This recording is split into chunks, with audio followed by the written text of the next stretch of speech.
Bonjour à tous, aujourd'hui nous nous retrouvons pour un nouveau moment d'exception. Après ceux du grand Usain Bolt, du pistolero Alberto Contador, ou même plus récemment de la légende française Martin Fourcade, à présent nous intéresser à ce nouveau moment d'exception que nous avons nommé Comme dans un rêve. Comme dans un rêve, c'est exactement de cette façon que nous pouvons qualifier la campagne de Ligue des Champions de l'Ajax menée par sa nouvelle génération dorée due au travail de reconstruction qui vise à miser sur la jeunesse et le développement du centre de formation. En témoignent les jeunes joueurs du groupe en 2018 avec Mathieu de Ligt, Frankie de Jong, Danny van de Beek, ou également à des joueurs arrivés à maturité comme Hakim Ziyech, Dusan Tadic. Cette équipe, qui depuis plusieurs années a pour but de briller sur la scène européenne comme dans ses plus belles années, à l'époque notamment de Johan Cruyff et de son équipe de l'Ajax, son jeu qui se reposait à l'époque sur un pressing collectif et une façon de jouer inédite à l'époque des années 70-80 appelée le football total. Alors au début de l'année 2018, tout est réuni pour réaliser une grande saison pour l'équipe de Ten Hag, l'actuel coach de United, alors pourquoi pas espérer un 5e sacre. La grande équipe des années 2010, mais qui n'a pourtant rien gagné, comme une antithèse à l'équipe de l'Ajax, cette équipe londonienne, très décriée car elle n'a plus gagné de trophée, comme la première ligue remontant en 1961, et son histoire en Europe est quasi nulle, ce qui n'empêche pas qu'elle soit très performante. Pourtant cette équipe, au début de l'année 2018, c'était comme un outsider. En effet, ce club qui depuis le début de l'ère Pochettino est redoutable, bataillant chaque année depuis pour le titre de Première Ligue, possédant des joueurs de grande qualité tels que Kane, Son, Dele Alli ou même le récent champion du monde Hugo Lloris. Comme par exemple, durant la saison 2015-2016, une année où les spécialistes n'est classé pas très haut dans le classement, cette équipe aura échappé de peu au titre de Première Ligue qui reviendra à l'étonnante équipe de Leicester. Et donc, avec un groupe devenu expérimenté et à la hauteur de cette compétition, et si cette année Tottenham pouvait espérer enrôler le sacre européen détenu par le Real Madrid depuis 3 ans, mais qui est en perte de vitesse depuis le récent départ de CR7. Avant de nous intéresser à la confrontation entre nos deux clubs, revenons sur le parcours de nos deux équipes que tout opposait. Bluffant, un football séduisant avec une fougue et voulant briser le plafond de verre, c'est ainsi qu'a abordé l'Ajax sa campagne de Ligue des Champions. En effet, le club d'Amsterdam réussira à sortir d'un groupe très relevé, composant le Bayern, le Benfica et l'Apoel Nicosie. Un début de parcours rêvé alors pour eux. Pourtant, lors de l'annonce des 8e de finale, tout le monde voyait l'Ajax perdre. Cependant, elle réussira à créer l'exploit, même plus, en humiliant les stars de la plus grande équipe d'Europe, le Real Madrid. Lors du résultat final, 5-3 sur l'ensemble des deux matchs, cette équipe le sait. Elle vient mettre fin à une ère, une domination sans partage. En parlant de ça, l'aventure qui vient de se terminer entre CR7 et le Real Madrid est vue comme un symbole lors de l'annonce des quarts de finale. Et Madrid espère que l'ancien joueur phare de leur équipe réussira à les venger. Cependant, après deux confrontations très serrées, l'Ajax réussira une fois de plus à créer l'exploit face à la Juventus avec le but vainqueur du jeune capitaine de Ligt sur un coup de rageur dans les 20 dernières minutes. À ce moment-là, la planète football se demandera jusqu'où ira cette équipe qui vient d'éliminer le dernier vainqueur et le dernier finaliste de la compétition. Concernant l'équipe menée par le taxiste argentin, son parcours a également été très mouvementé. Sorti d'une poule les plus dures avec le Barça, l'Inter et le PSV, passant sur le fil à égalité de points avec l'Inter à 8 points, cependant possédant une meilleure différence de but, elle réussira donc à se qualifier pour le pied de finale qui les opposera à la solide équipe de Lucien Favre et le Borussia Dortmund. Une opposition équilibrée sur le papier, pourtant Tottenham gagnera 3-0 le match aller puis 1-0 au retour. Une vraie performance face à la meilleure défense de la compétition jusqu'à là. Concernant les quarts de finale qui aura lieu entre les deux clubs d'Angleterre, on pourrait consacrer un nouveau moment d'exception dont le match sera fou, surtout le match retour. Le match entre Tottenham et Manchester City sera indécis jusqu'aux derniers instants. Lors du premier affrontement, le résultat du match sera 1-0 pour les Spurs. Le match retour est légendaire. Manchester City démarre fort avec un premier but signé Raheem Sterling dès la 4e minute. Les Spurs ne se laissent pas faire et répliquent 3 minutes plus tard grâce à Henningson. 3 minutes après, Son crucifie City signant un doublé, mettant Tottenham en bonne voie pour se qualifier. Sur l'engagement, Bernardo Silva est servi par Agüero qui égalise. Bien aidé par une énorme déviation de Danny Rose qui prend Lloris à contre-pied. De partout à la 11e minute. 10 minutes plus tard, Raheem Sterling encore lui marque son deuxième but du match donnant l'avantage à City. Mais Tottenham reste qualifié grâce au but marqué à l'extérieur. 3-2. C'est la première fois dans l'histoire de la Ligue des Champions que 5 buts sont inscrits dans les 20 premières minutes d'une rencontre.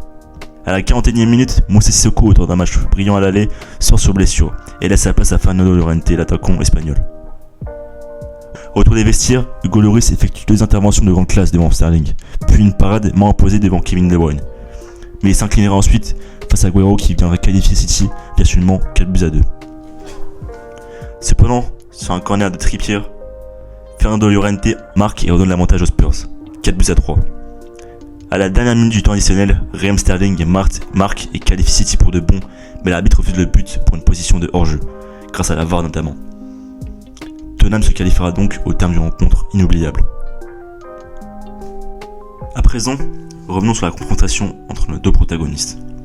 Après un match aller serré 1-0, but de Van de Beek qui envoie virtuellement l'équipe néerlandaise en finale, qui serait une première depuis 1995, Johan Cruyff Arena, 8 mai 2019, 21h. Match retour de Ligue des Champions 2018-2019. Deux équipes que tout oppose, pourtant personne n'aurait cru les voir à ce stade de la compétition.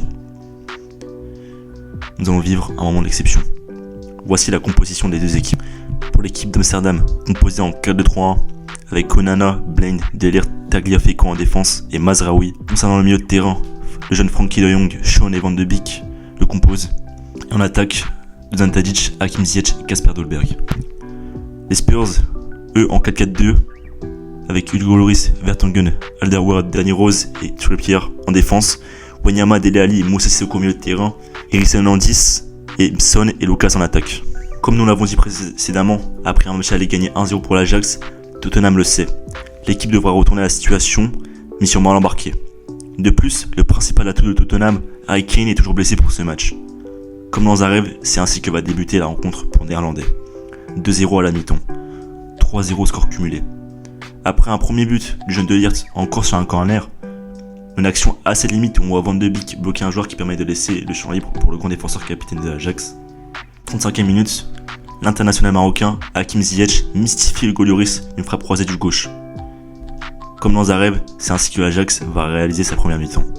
À la pause, nous ne savons pas ce qu'a dit Pochettino à ses joueurs pour les remobiliser et continuer à y croire. On aurait pu imaginer que l'Ajax aurait décidé de revenir en seconde mi-temps avec l'intention de faire maille derrière, reculer et sécuriser pour la finale. Pourtant, il n'en est rien. Ils ont continué à attaquer. C'est également pour ça que cette équipe a reçu beaucoup de louanges. De son côté, le maître argentin a décidé de jouer son va-tout en faisant sortir le milieu défensif Victor Wanyama et en faisant entrer le héros des quarts de finale, l'attaquant Llorente. On a donc compris, il faudrait que les Spurs marquent 3 buts en 45 minutes. Un cauchemar pour l'Ajax. La tactique offensive des Néerlandais va alors les desservir. En effet, ça va laisser beaucoup d'espace derrière. 55e minute. Contre-attaque pour Tottenham. Long ballon de Rose pour Lucas qui remet pour Dele Alli, qui remet lui à Lucas. 2-1. 3 minutes plus tard, 58e minute. Après un énième arrêt de Onana et un ballon qui traîne dans la surface, c'est encore le Brésilien qui marque, 2 buts partout. Il vient de faire ce qu'il n'a jamais fait en 5 ans au PSG. Il a été décisif. C'est alors que le scénario devient fou. En 6 minutes, l'espoir a changé de camp. Il leur faut encore marquer un but et l'équipe de l'Ajax ne va rien lâcher. D'ailleurs, quelques minutes plus tard, Ziyech encore lui a failli marquer et redonner l'avantage, mais il heurte malheureusement le poteau. 95e minute. Dernier ballon à jouer. Moussa Sissoko balance un long ballon. Les supporters de l'équipe demandent la fin du match, mais un coup de tonnerre va alors s'abattre. Un homme va réaliser l'exploit et vous le connaissez. Cet homme qui est arrivé en France en 2013, qui était vu comme l'égal de Neymar au Brésil, qui lui n'aura jamais réussi à s'imposer au PSG, lui qui aura vécu la remontada, puis ensuite aura été exclu du groupe. Il est arrivé en janvier 2018 et en quelques instants, il va devenir le joueur phare de l'équipe. Lucas Rodrigues Moura da Silva. Encore un cafouillage et une remise de Llorente pour Dele Alli qui envoie en profondeur Lucas. Lucas tire de son pied gauche et là, la délivrance. Les Spurs explosent et l'arbitre siffle presque automatiquement la fin du match. Oui, comme dans un rêve, et vous ne rêvez pas. Triplé de Lucas qui donne la victoire aux Spurs et leur permet d'accéder à la finale. Malheureusement, ils ne gagneront pas en finale et ils s'inclineront face à Liverpool.